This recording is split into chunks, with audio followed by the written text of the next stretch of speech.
الرحيم الحمد لله رب العالمين والصلاة والسلام على سيد الأنبياء والمرسلين محمد وآله وأصحابه أجمعين أما بعد.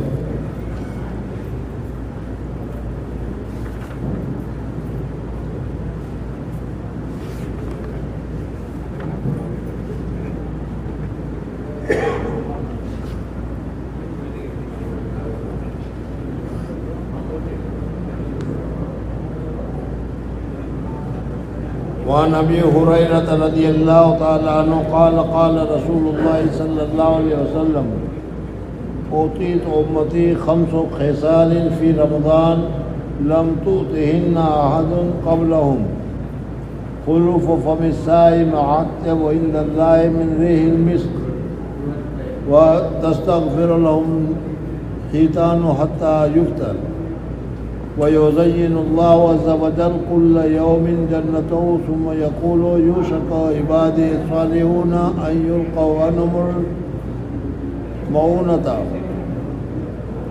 ويصير إليك وتصعد فيه مردة الشياطين فلا يخلصوا فيه إلى ما كانوا يخلصون إليه في غيره ويكفر لهم في أجر ليله. قيل يا رسول الله أهي ليلة القدر؟ قال لا ولكن عامل إنما يوفى أجره إذا قضى عمله. حضرت ابو ہریرہ نے حضور اقدس صلی اللہ علیہ وسلم سے نقل کیا ہے کہ میری امت کو رمضان شریف کے بارے میں 5 چیزیں مخصوص طور پر دی گئی ہے.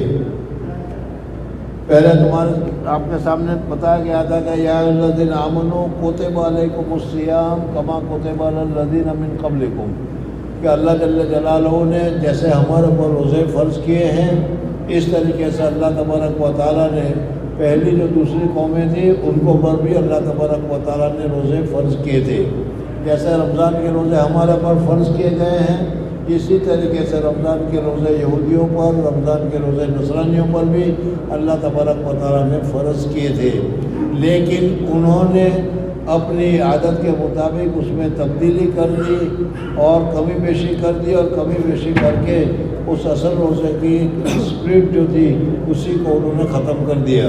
گرمی کے دن میں روزے آئے تو کہا کہ 1 مہینے کے روزے رکھنے ہیں، گرمی میں رکھنے کی بجائے ایسا کریں گے کہ آئندہ مہینے میں جب سردی کا وقت آئے گا تو اس وقت 1 مہینے کی جگہ پر 2 مہینے کے روزے رکھ دیں گے. تو اس طریقے سے انہوں نے چینج کر لیا. اور اسی طریقے سے کیا ہے، دوسرا کسی بادشاہ کا انتقال ہوا یا بادشاہ کی بیماری ہوئی تو اس وقت اس بادشاہ کو اگر شفا ہو گئی تو ہم 10 روزے اور بڑھا دیں گے. اس طریقے سے انہوں نے تعداد میں بڑھوتری کر لی. باقی قرآن پاک میں اللہ تبارک و تعالیٰ صاف فرمایا ہے کہ یا ایھا الذین آمنوا کتب علیکم الصیام کما کتب علی الذین من قبلکم، جیسے پہلے لوگوں کے اوپر فرض تھے اسی طریقے سے ہمارے اوپر بھی 1 مہینے کے روزے فرض کیے گئے ہیں. لیکن آج اس حدیث میں اللہ جل جلالہ و امن والہ نے ہمارے لیے روزے تو جیسے دوسری قوموں پر فرض کیے گئے تھے اسی طریقے سے ہمارے پر بھی فرض کیے گئے، لیکن 5 نعمتیں اللہ تبارک و تعالیٰ نے حضور اقدس صلی اللہ علیہ وسلم کی امت ہونے کی وجہ سے، حضور اقدس صلی اللہ علیہ وسلم کی تابعداری کی وجہ سے ہمارے اوپر 5 چیزیں زیادہ کی. ابو ہریرہ نے حضور اقدس صلی اللہ علیہ وسلم سے نقل کیا کہ میری امت کو رمضان شریف کے بارے میں 5 چیزیں مخصوص طور پر دی گئی ہے جو پہلی امتوں کو نہیں ملی. یعنی یہ 5 چیزیں جو رمضان میں اللہ تبارک و تعالیٰ نے امت محمدیہ کو دی، حضور اقدس صلی اللہ علیہ وسلم کی امت کے علاوہ دوسری جو امت ہے، چاہے حضرت موسیٰ علیہ السلام کی امت ہو، چاہے حضرت عیسیٰ علیہ السلام کی امت ہو، ان کو یہ نعمتیں نہیں ملی. ہاں، حضور اقدس صلی اللہ علیہ وسلم کی برکت سے امت محمدیہ کو یہ 5 نعمتیں ملی ہیں. نمبر 1 یہ کہ ان کے منہ کی بدبو اللہ کے نزدیک مشک زیادہ پسندیدہ ہے. سب سے پہلی بات تو یہ ہے کہ روزہ رکھنے کی وجہ سے پیٹ خالی رہتا ہے اور پیٹ خالی ہونے کی وجہ سے پیٹ میں قسم کی بدبو پیدا ہوتی ہے اور وہ بدبو منہ سے نکلتی ہے، بھوکے پیٹ ہونے کی وجہ سے نکلتی ہے.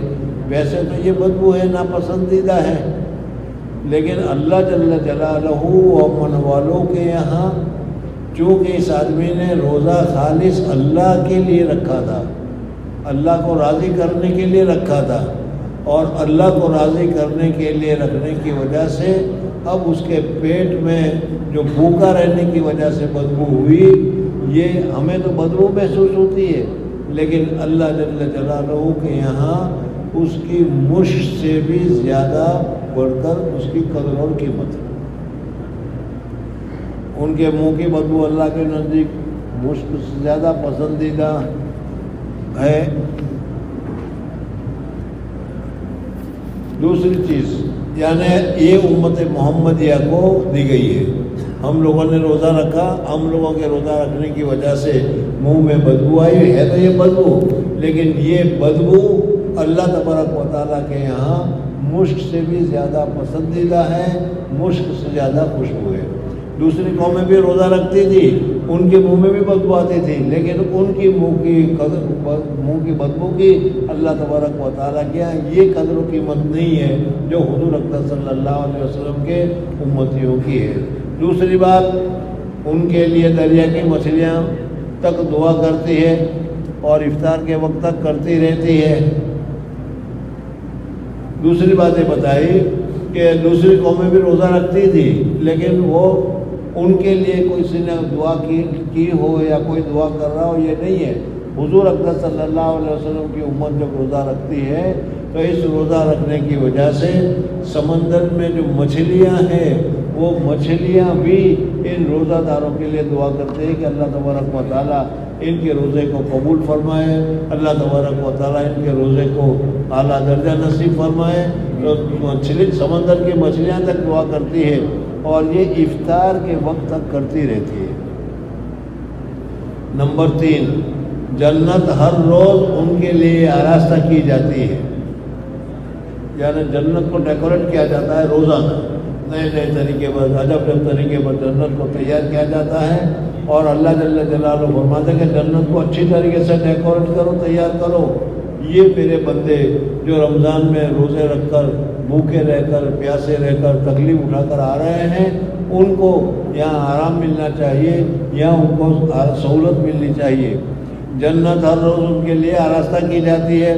پھر حق تعالیٰ شانو فرماتے ہیں، قریب ہے کہ میرے نیک بندے دنیا کی مشقتیں اپنے اوپر سے پھینک کر تیری طرف آویں۔ اور نمبر 3، اس میں شرکت شیاطین قید کر دیے جاتے ہیں۔ جو شیاطین ہے اور جو شرکت ہے اس کو اللہ تبارک و تعالیٰ کی طرف سے قید کر دیا جاتا ہے۔ آپ نے دنیا میں بھی دیکھا ہوگا کہ اگر آپ لوگوں کے یہاں کوئی وزیر اعظم یا کوئی بادشاہ وغیرہ آنے والا ہوتا ہے تو اس شہر میں جتنے نامی کلاکار ہوتے ہیں، گنڈے ہوتے ہیں، ان سب کو پولیس پکڑ کر قید کر کے رکھ دیتی ہے، تو تاکہ جب وہ آئے تو اس کو کوئی فتنہ نہ ہو۔ اب یہاں پر رمضان کا مہینہ بہت ہی برکت والا مہینہ ہے، رمضان کا مہینہ بہت ہی نورانی مہینہ ہے۔ اب یہ رمضان کا مہینہ آیا اور لوگ اس کی نورانیت سے فائدہ حاصل کرنے لگے تو شیطان تو ہمیشہ ہمارا دشمن ہے، انہ لکم عدو مبین، وہ تمہارا کھلا ہوا دشمن ہے، تو وہ ہمارے روزے کو خراب کرے گا، روزے کے اعمال کو خراب کرے گا۔ اس وجہ سے اللہ تبارک و تعالیٰ رمضان کے آنے سے پہلے ہی شرک اور شیاطین وغیرہ کو قید کر دیتے ہیں۔ اس میں شرک اور شیاطین قید کر دیے جاتے ہیں، اور رمضان میں ان برائیوں کی طرف نہیں پہنچ سکتے جن کی طرف غیر رمضان میں پہنچ سکتے ہیں۔ اور یہی وجہ ہے کہ اس رمضان میں جب رمضان کا وقت آ جاتا ہے تو دیکھو گے تم کہ وہ لوگ جو سال بھر مسجد کی طرف متوجہ نہیں ہوتے وہ بھی مسجد کی طرف متوجہ ہونا شروع ہو جاتے ہیں۔ جو پابندی نہیں کرتے تھے سال بھر وہ بھی اذان کی پابندی کرنا شروع کر دیتے ہیں، مسجد کی طرف آنا شروع کر دیتے ہیں، نماز پڑھنا شروع کر دیتے ہیں، اور کیا ہے اللہ تبارک و تعالیٰ کی عبادت کی طرف متوجہ ہوتے۔ کیوں؟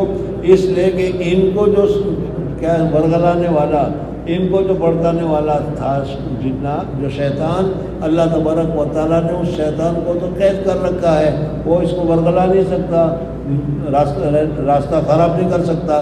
اس وجہ سے ایسے وقت میں بہت سارے وہ لوگ بھی جو اور دنوں میں مسجد میں نہیں آتے تھے وہ مسجدوں میں آنا شروع ہو جاتے ہیں۔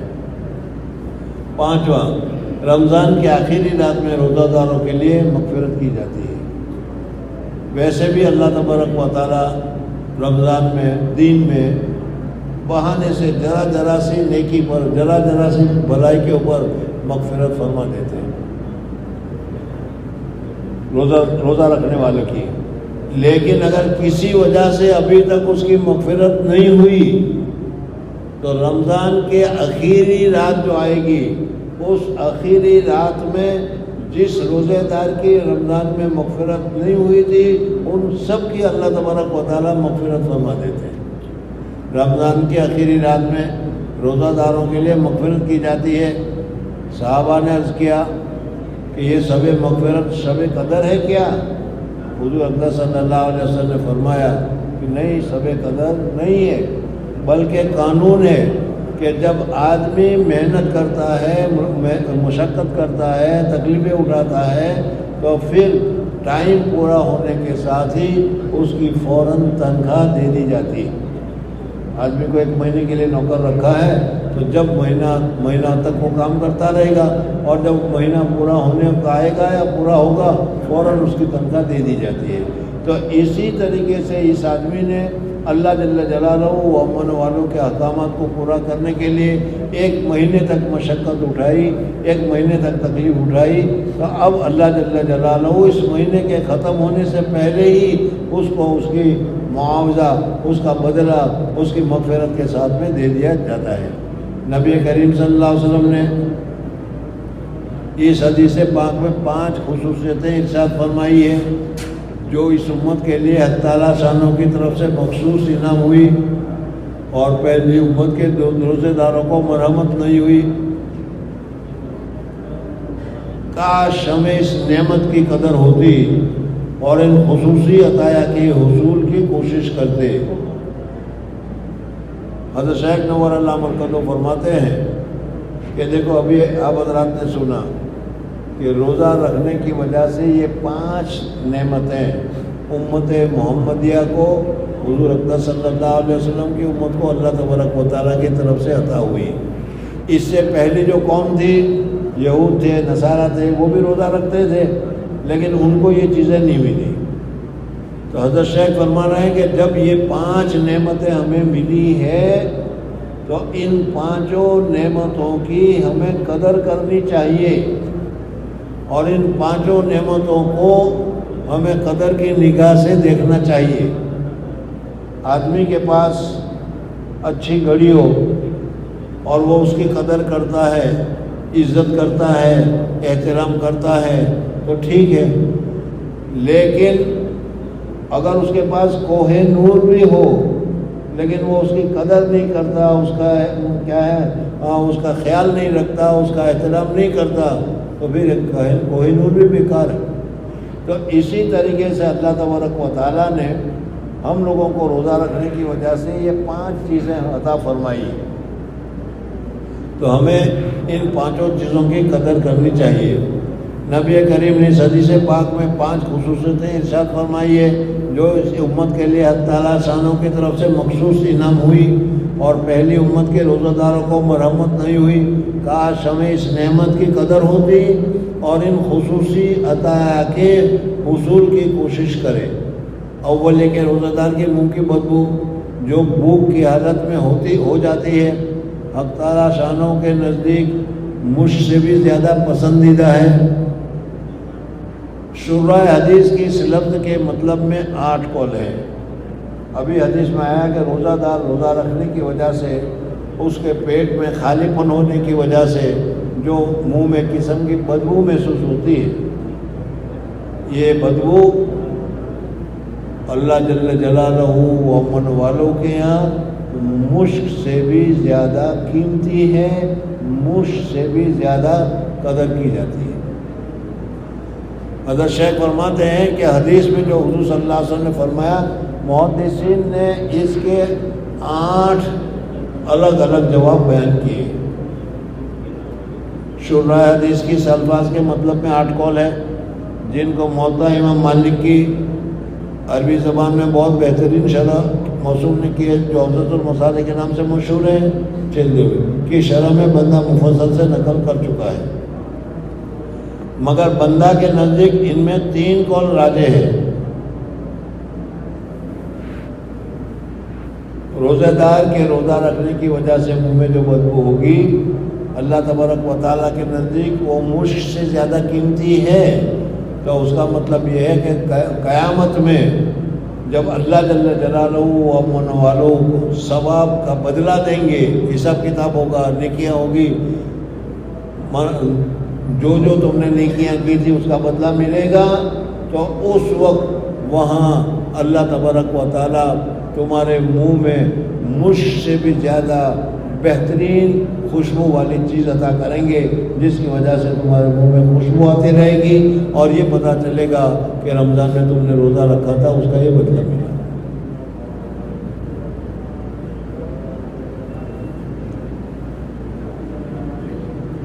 مگر بندہ کے نزدیک ان میں سے 3 قول راجح ہیں۔ اول یہ کہ حق تعالیٰ شانہ آخرت میں اس بدبو کا بدلہ اور ثواب خوشبو سے عطا فرمائیں گے۔ ابھی یہاں دنیا میں روزہ رکھنے کی وجہ سے، پیٹ خالی رہنے کی وجہ سے منہ میں بدبو آتی ہے، آنے دو، لیکن یہی بدبو جو ہے اللہ تبارک و تعالیٰ کے یہاں جب ہم جائیں گے اور جب بدلہ ملے گا تو مشک سے بھی زیادہ بہترین خوشبو اللہ تبارک و تعالیٰ عطا فرمائیں گے، جو مشک سے زیادہ عمدہ اور دماغ پرور ہوگی۔ یہ مطلب تو ظاہر ہے، اور اس میں کوئی دور بھی نہیں۔ یہ دور منصوب کی روایت میں اس کی تصریح بھی ہے، اس لیے یہ منزلہ متعین کے ہے۔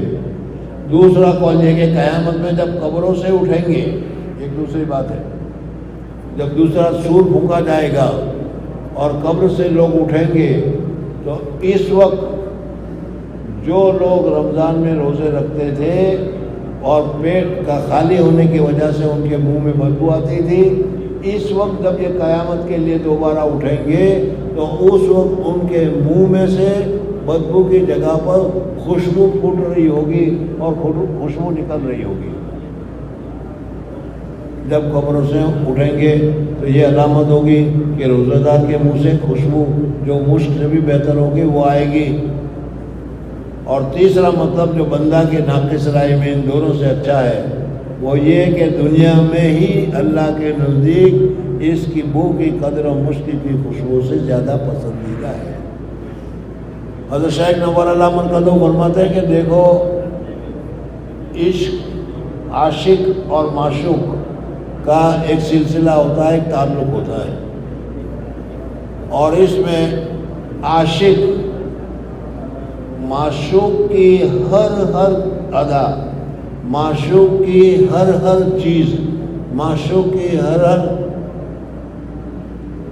چیز کے اوپر وہ فدا ہوتا ہے، اس کو اچھا لگتا ہے۔ لیلا مجنون کے قصے میں ذکر کیا جاتا ہے کہ لیلا جو تھی وہ خوبصورت نہیں تھی، کالی تھی، تو مجنون سے کسی نے کہا کہ اس کالی کلوٹی کے ساتھ تجھے کیا پڑا؟ تو اس نے کہا کہ میری آنکھ سے دیکھ، یہ کالی کلوٹی مجھے کتنی اچھی لگتی ہے۔ تو اس طریقے سے یہاں پر روزہ رکھنے کی وجہ سے جو بدبو آ رہی ہے، ہمیں بدبو لگ رہی ہے، لیکن اللہ جل جلالہ کو یہ بدبو مشک سے زیادہ پسندیدہ ہے۔ اس وجہ سے اللہ تبارک و تعالیٰ فرماتے ہیں کہ یہ بدبو ہی ہے، تو یہ بدبو، لیکن یہ بدبو مجھے مشک سے زیادہ پسندیدہ ہے۔ مشک میں وہ مزہ نہیں جو اس بدبو میں مزہ ہے، اس وجہ سے کہ یہ بدبو میرے لیے بھوکے رہ کر، میرے لیے روزہ رکھنے کی وجہ سے یہ حاصل ہوئی ہے۔ تیسرا مطلب جو بندہ کی ناقص رائے میں اس دونوں سے اچھا ہے وہ یہ کہ دنیا ہی میں اللہ کے نزدیک اس بو کی قدر و مشک کی خوشبو سے زیادہ پسندیدہ ہے، اور یہ امر باب المحبت سے ہے، جس کسی کو محبت اور تعلق ہوتا ہے اس کی بدبو بھی فرفتہ کے لیے ہزاروں خشکوں سے بہتر ہوا کرتی ہے۔ اے حافظ مسکین چے کنی مشک خطن را از غیث و احمد قبرستان عطر عدن را۔ مقصود ان ساری چیزوں سے جو 5 چیزیں بتائی گئی، اس سے بتایا کہ روزہ رکھنے کی وجہ سے ہم نے روزہ رکھا، اس روزہ رکھنے کی وجہ سے یہ آدمی اللہ تبارک و تعالیٰ کا انتہائی درجے کا قریب پہنچ گیا۔ یعنی روزہ رکھنے کی وجہ سے اللہ تبارک و تعالیٰ کے یہاں اس آدمی کی بہت زیادہ قدر و قیمت ہونے لگی۔ اس کے منہ سے جو بدبو آتی ہے وہ بدبو نہیں، اللہ تبارک و تعالیٰ اس کو خوشبو کہہ رہے ہیں، اور بھی اللہ تبارک و تعالیٰ اس کے درجات کو بلند فرماتے ہیں۔ مقصود روزہ دار کا کمال تقرب ہے، وہ منزل محبوب کے بن جاتا ہے۔ روزہ حق تعالیٰ شانوں کی محبوب ترین عبادتوں میں سے ہے۔ اللہ تبارک و تعالیٰ کی بہت ساری عبادتیں مالیہ بھی ہے، پیسے اللہ کے راستے میں خرچ کرو، یہ بھی عبادت ہے، بدنی عبادات بھی ہے، لیکن یہ روزہ جو ہے یہ اللہ تبارک و تعالیٰ کی پسندیدہ عبادت ہے۔ ایک حدیث میں آتا ہے، حضور اقدس صلی اللہ علیہ وسلم نے فرمایا الصوم لی وانا اجزا بہ، روزہ میرے لیے ہے، اللہ تعالیٰ فرماتے ہیں، اور اس کا بدلہ میں عطا کروں گا۔ اس کا مطلب یہ ہے کہ ہر نیکی کا ایک دستور ہوتا ہے، وہ اللہ تبارک و تعالیٰ نے فرشتے کو بتا دیا ہے۔ نماز پڑھے تو اتنا ثواب لکھ دو، سلام کرے تو اتنا ثواب لکھ دو، صدقہ کرے تو اتنا ثواب لکھ دو، ایک حج کرے تو اتنا ثواب لکھ دو، نماز پڑھے تو اتنا ثواب لکھ دو، اشراق پڑھے تو اتنا ثواب لکھ دو، اوابین پڑھے تو اتنا اس کو دے دو۔ مراج الفلاح کے حاشیے میں لکھا ہوا ہے کہ اگر کوئی آدمی اوابین پڑھتا ہے تو ایک دن اوابین پڑھنے کے بدلے میں اللہ تبارک و تعالیٰ کی طرف سے جنت میں اس کے لیے محل تیار کر دیا جاتا ہے، جنت میں ایک محل عطا کیا جاتا ہے۔ میں کہا کرتا ہوں کہ دنیا میں ہمیں ایک مکان 50,000 کا 60,000 کا مل جانا بھی بڑا مشکل ہوتا ہے۔ بہت سارے وہ ہیں کہ زندگی بھر میں 50,000 ملے ہی نہیں کہ جس کی وجہ سے وہ مکان خریدتے ہیں، لیکن اللہ جل جلالہ کے یہاں اگر تم نے اوابین پڑھی، مغرب کے بعد 6 رکعت نفل پڑھی، تو 6 رکعت نفل پڑھنے میں ایک مکان، ایک محل، ایک کیا ہے اپارٹمنٹ اللہ تبارک و تعالیٰ نے یہاں تمہارے لیے تیار کر دیا ہے، اور یہ دنیا کا نہیں آخرت کا ہے، جو کتنا زیادہ قیمتی ہوگا، کتنا زیادہ دیر پاؤ گا، کتنا زیادہ بہتر ہوگا، وہ دیکھا جائے گا۔ تو اسی طریقے سے جب آدمی روزہ رکھتا ہے تو اس روزہ رکھنے کی وجہ سے اللہ تبارک و تعالیٰ کا وہ بہت ہی زیادہ محبوب، بہت ہی زیادہ نیک اور بہت ہی زیادہ قریب ہو جاتا ہے۔ اس کی بدبو محسوس نہیں ہوتی۔ اگر کوئی چھوٹا بچہ ہو، کالا کلوٹا ہے اور گندا بھی ہے، لیکن تمہیں اگر وہ بچہ پسند ہے تو کالا کلوٹا ہونا، گندا ہونا کوئی رکاوٹ نہیں بنے گا، بلکہ تم اس کو لے کر اپنے سینے سے لگاؤ گے۔ تو اسی طریقے سے اللہ جل جلالہ کے لیے جو آدمی روزہ رکھتا ہے، اللہ تبارک و تعالیٰ اس کو بہت زیادہ پسند فرماتے ہیں۔ اور میں نے جیسے ابھی حدیث بتائی، الصوم لی، روزہ میرے لیے ہے۔ اس میں بھی ذرا سی تفصیل ہے۔ دوسری جتنی بھی عبادت ہیں، اس عبادت کو تم کرو تو عبادت کرتے ہوئے لوگوں کو معلوم ہوگا کہ یہ نماز پڑھ رہا ہے، لوگوں کو معلوم ہوگا کہ یہ حج کر رہا ہے، لوگوں کو معلوم ہوگا کہ یہ صدقہ دے رہا ہے۔ اور روزہ ایک ایسی عبادت ہے کہ اس میں کسی کو پتہ نہیں چلتا کہ اس نے روزہ رکھا ہے یا نہیں، جب تک کہ آدمی خود نہ کہے کہ ہاں میں نے روزہ رکھا ہے۔ تو اخفا روزے میں زیادہ پایا جاتا ہے۔ اس وجہ سے اخلاص روزے میں زیادہ ہوگا. کسی کو پتہ نہیں چلے گا، اللہ جانتا ہے، اللہ کا بندہ جانتا ہے بس. اس وجہ سے اللہ تبارک و تعالیٰ کو یہ روزہ بہت زیادہ پسند ہے. الصوم لی، روزہ میرے لیے ہے. وانا اجزا بھی یا وانا اجزا بھی، دو طریقے سے پڑھا جاتا ہے. میں اس کا بدلہ دیتا ہوں تو اس کا معنی یہ ہوگا کہ اللہ جل جلالہ و من والوں نے کہا کہ جو بھی کوئی دوسرا نیکی کا کام کرے، نماز پڑھے، نوافل پڑھے، چاش پڑھے، شرک پڑھے، تو اس کا اتنا اتنا ثواب ہے، وہ فرشتے دے دیا کرتے ہیں. لیکن اگر کوئی آدمی روزہ رکھتا ہے تو روزہ کا کتنا ثواب دینا ہے وہ میں نے فرشتوں کو سپرد نہیں کیا، میں نے اپنے کنٹرول میں رکھا ہے، اپنے ہاتھ میں رکھا ہے.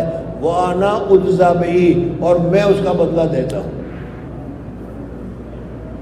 اور ظاہر بات ہے کہ منشی اور سیکریٹری اگر تمہیں پیسے دے رہا ہے تو وہ تو محدود اور لیمیٹڈ طریقے پر ہی دے گا. لیکن سیٹھ جب دینے کے لیے بیٹھ رہا ہے اور سیٹھ بھی سخی ہو تو پھر اس صورت میں پیسے دینے کے وقت میں وہ فگر کو نہیں دیکھتا، تعداد کو نہیں دیکھتا، بلکہ آنکھیں بند کر کے وہ عطا فرماتا ہے. تو اسی طریقے سے جب اللہ جل جلالہ روزہ دار کی روزے کا بدلہ دینے کے لیے بیٹھتے ہیں، وَأَنَا أَجْزَى بِهِ، میں اس کا بدلہ دیتا ہوں. اور جب اللہ بدلہ دیتا ہے تو قانون سے زیادہ اللہ تبارک و تعالی ہمیں عطا فرماتے ہیں. بہرحال یہ روزہ رکھنے کی بہت ساری فضیلتیں ہیں. آج کی اس تعلیم میں 5 فضیلتیں آپ حضرات کے سامنے ذکر کی گئی ہے. مقصود روزے دار کے کمال کا تقرب بمنزل محبوب کے بن جاتا ہے اور حق تعالیٰ شانوں کی محبوب ترین عبادتوں میں سے ہے. اسی وجہ سے ارشاد ہے کہ ہر نیکی کا عمل کا بدلہ ملائکہ دیتے ہیں، مگر روزہ کا بدلہ میں خود عطا کرتا ہوں، اس لیے کہ وہ خالص میرے لیے ہے. بعض مشائخ سے منقول ہے کہ یہ لفظ اجزا بھی ہے، یعنی یہ کہ اس کے بدلے میں خود اپنے آپ کو دے دیتا ہوں. یعنی جو روزہ رکھے گا تو روزہ رکھنے کا صوم لی، روزہ میرے لیے ہے. وَأَنَا أُجْزَى بِهِ، اور روزہ رکھنے کی وجہ سے میں اپنے آپ کو روزہ رکھنے والے کو دے دیتا ہوں. تو کتنی بڑی فضیلت ہوئی کہ ہم نے روزہ رکھا اللہ تبارک و تعالیٰ کے لیے، اور اللہ تبارک و تعالیٰ نے اپنے آپ کو ہمیں دے دیا. یعنی ہمارے ساتھ اللہ تبارک و تعالیٰ کا انتہائی قرب کا تعلق ہو گیا. اور محبوب کے ملنے سے زیادہ اونچا بدلہ اور کیا ہو سکتا ہے.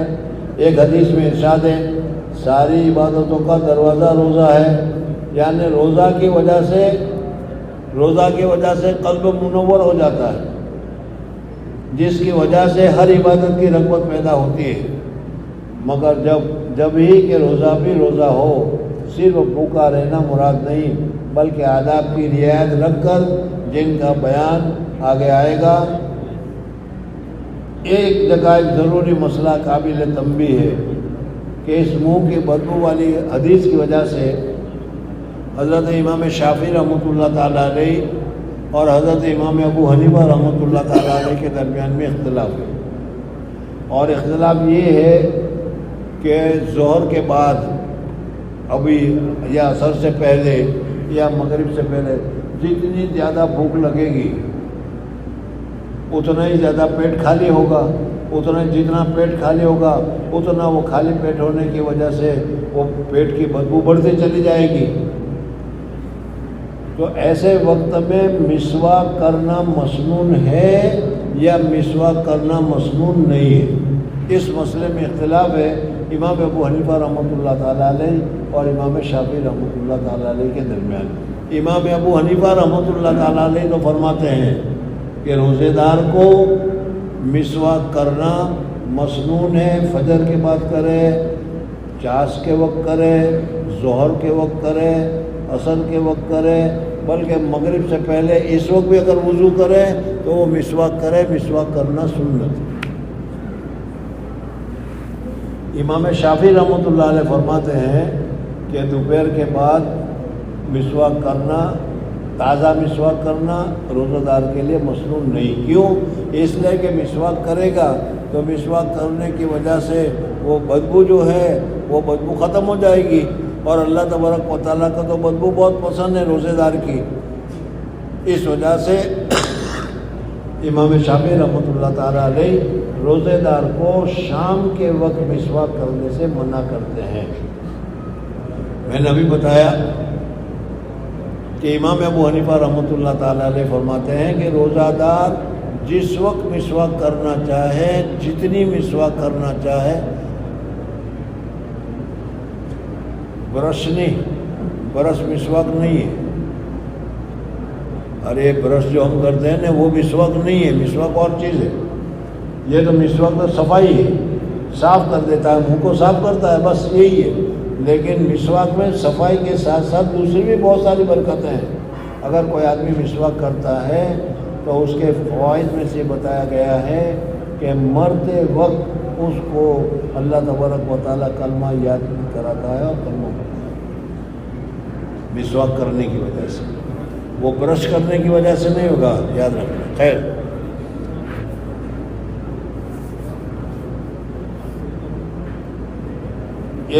اس جگہ ایک ضروری مسئلہ قابل تنبیہ یہ ہے کہ اس منہ کی بدبو والی حدیثوں کی بنا پر بعض ائمہ روزے دار کا شام کے وقت مسواک کرنے کو منع فرماتے ہیں.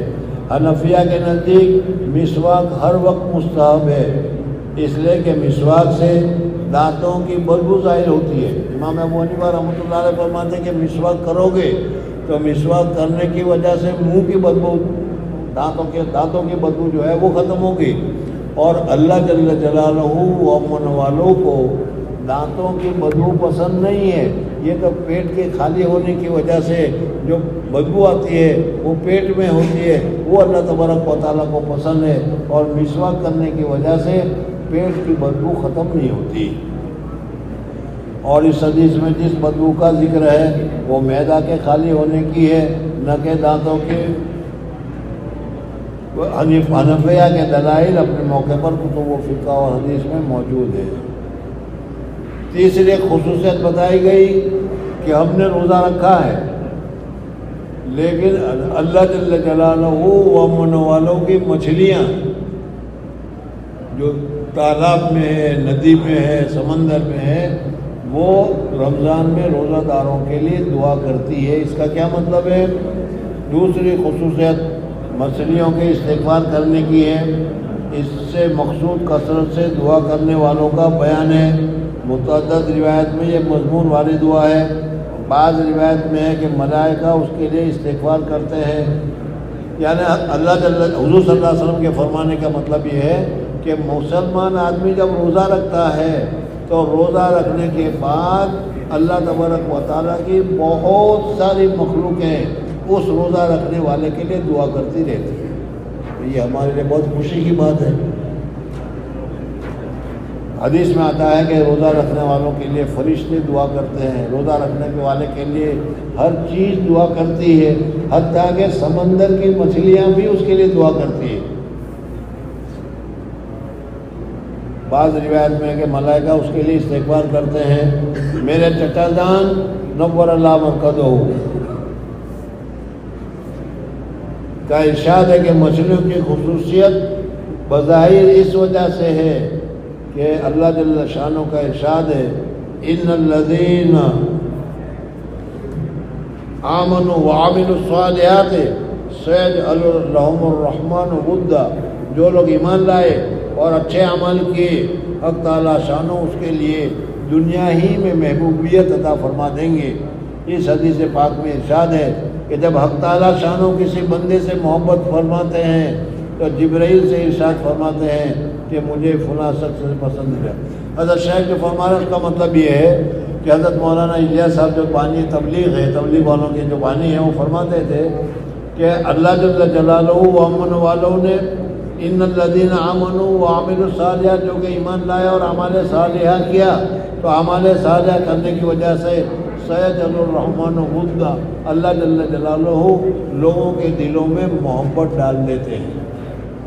نیک کام کرنے والے، نماز پڑھنے والے، اللہ کی عبادت کرنے والے، قرآن پاک کی تلاوت کرنے والے، تہجد پڑھنے والے اور روزہ رکھنے والے، ایسے جو لوگ ہوتے ہیں آپ خود بھی دیکھتے ہیں کہ لوگوں کے دلوں میں ایک محبت ہوتی ہے کہ بیچارہ اچھا آدمی ہے، نیک آدمی ہے، نمازی آدمی ہے، اس قسم کی جو ایک خصوصیت ہوتی ہے۔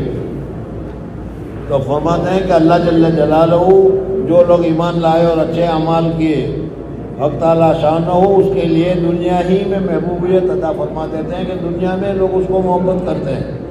اور میں نے ابھی بتایا کہ جو کسی دیہات میں ایک آدمی ہو پابند نماز کا، شریعت کے احکامات کا پابند ہو، تو سارے دیہات والے، سارے لوگ والے اس کی تعریف کریں گے اور کہیں گے کہ بڑا اچھا آدمی ہے، نیک آدمی ہے، کسی کو نقصان نہیں پہنچاتا۔ تو یہ اللہ تبارک و تعالیٰ کے احکامات پر عمل کرنے کی وجہ سے گویا کہ بدلہ ملا ہے۔ اور حدیث ذکر کی کہ اللہ جل جلالہ ومن والہ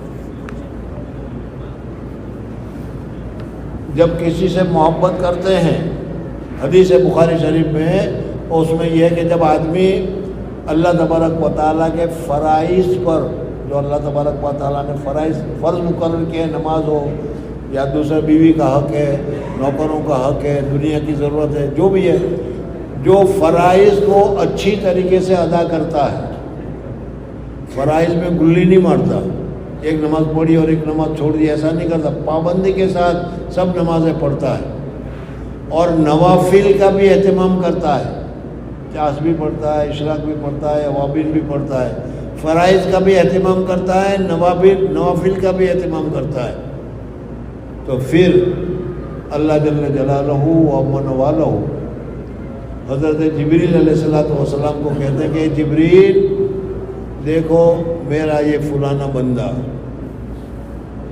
میں اس سے محبت کرتا ہوں، تم بھی اس کے سے محبت کرو، یہ حضور اللہ تعالیٰ نے فرمایا۔ اب اس کی وجہ سے حضرت جبریل علیہ السلام اس کے ساتھ محبت کرنے لگ جاتے ہیں۔ پھر جبریل علیہ السلام عرش کے فرشتوں کو، اور اس کے بعد پھر 7ویں آسمان کے فرشتوں کو، 6ٹھے آسمان کے فرشتے کو، اس طریقے سے یہ خبر پھیلتی چلی جاتی ہے، حتیٰ کہ پہلے آسمان کے فرشتے دنیا والوں کو کہتے ہیں کہ اللہ محبت کرتے ہیں، جبریل محبت کرتے ہیں، فرشتے محبت کرتے ہیں، یہ آسمان والے ان کے لیے محبت کرتے ہیں، اے دنیا والے تم بھی اس کے لیے محبت کرو، چنانچہ دنیا والے بھی اس کے ساتھ محبت کرتے ہیں۔ بزرگوں اور دوستوں، سمجھانے کی ضرورت نہیں، ہم نے حضرت مولانا یوسف صاحب کو، میں نے تو دیکھا ہے، آپ لوگوں نے بہت سونے نہیں دیکھا ہوگا حضرت جی کو، حضرت شیخ مولانا زکریا صاحب کو بھی بہت سونے نہیں دیکھا ہوگا، کوئی تعلق بھی نہیں ہے، لیکن اس کے باوجود آج اگر کوئی آدمی حضرت شیخ کے خلاف، حضرت مولانا الیاس صاحب کے خلاف بد زبانی کرے تو ہمیں تکلیف ہوتی ہے اور ہم مرنے مارنے کے لیے تیار ہو جاتے ہیں۔ کیوں؟ اس وجہ سے کہ اللہ تبارک و تعالیٰ نے ان کو پسند کیا ہے، اللہ تبارک و تعالیٰ نے اس کو محبوب کیا ہے، اور اس محبوب کا اعلان ہو جانے کی وجہ سے دنیا میں ہم نے ان کو دیکھا نہیں ہے، پھر بھی ہمارے دل میں اس کی محبت پائی جاتی ہے۔ تو اللہ تبارک و تعالیٰ روزہ رکھنے والے کے لیے جب روزہ رکھتے ہیں تو اللہ تبارک و تعالیٰ اس سے محبت کرتے ہیں، دنیا کی ساری چیزیں محبت کرتی ہے، حتیٰ کہ سمندر کی مچھلیاں بھی محبت کرتی ہے، اور اس محبت میں سمندر کی مچھلیاں بھی دعا کرتی ہے کہ یا اللہ روزہ رکھنے والے کو تو یہ بدلہ عطا فرما، یہ بدلہ عطا فرما۔ بزرگوں اور دوستوں، روزہ کی وجہ سے اگر صرف اور صرف انا اجزا بہی، میں، اللہ تعالیٰ فرماتا ہے کہ میں دے دیا جاتا ہوں، اللہ کی محبت اگر مل جاتی ہے تو یہ سودا بہت ہی قیمتی ہے۔ ذرا سا روزہ رکھ لو، 1-2 گھنٹے بھوکا رہ لو، کون سا ہمارا روزہ میں کیا ہے، صبح کو سحری میں ڈٹ کر کھایا، اور ابھی تھوڑی دیر میں افطار میں بھی ڈٹ کر کھائیں گے. جتنا بھوکے، جتنا دوسرے دنوں میں جن دن روزہ نہیں ہوتا، اس دن کھاتے ہیں وہ کم کھاتے ہیں، اور جس دن روزہ ہوتا ہے اس دن اس کے مقابلے میں ہمارا کھانا زیادہ ہو جاتا ہے. انواع بھی زیادہ ہو جاتے ہیں، نئی نئی چیزیں ہوتی ہے، بہت کچھ ہوتا ہے، لیکن اس کے باوجود کہا جاتا ہے کہ نہیں ہم نے تو روزہ رکھا ہے. بہرحال یہ روزہ کی فضیلت ہے، روزہ کی برکت ہے کہ اللہ جل جلالہ و من والہ ہمیں عطا فرماتے ہیں. اس لیے روزہ ذوق کے ساتھ رکھنا چاہیے، شوق کے ساتھ رکھنا چاہیے، زبردستی روزہ نہیں رکھنا چاہیے. اور روزہ کے جو آداب ہے، روزہ رکھ کر پھر گناہ نہیں کرنا ہے. روزہ بھی رکھو اور جھوٹ بھی بولتے رہو، روزہ بھی رکھو اور گالیاں بھی دیتے رہو، تو پھر وہ روزہ کی برکت نہیں ہوتی. اللہ جل جلالہ مجھے بھی اور آپ حضرات کی روزوں کی صحیح برکت نصیب فرمائے. سبحان اللہ و بحمدہ، سبحانک اللہم و بحمدک، نشہد ان لا الہ الا انت، نستغفرک و نتوب الیک. دیکھو بھائی 5-10 منٹ ہے اور وہ صرف دعا کے لیے ہے، اس لیے دعا میں لگ جاؤ، دعا کرو، بات چیت ابھی نہ کرو اور صرف دعا میں لگ جاؤ. اللہ تعالیٰ مجھے بھی توفیق عطا فرمائے اور آپ حضرات کو بھی توفیق عطا فرمائے.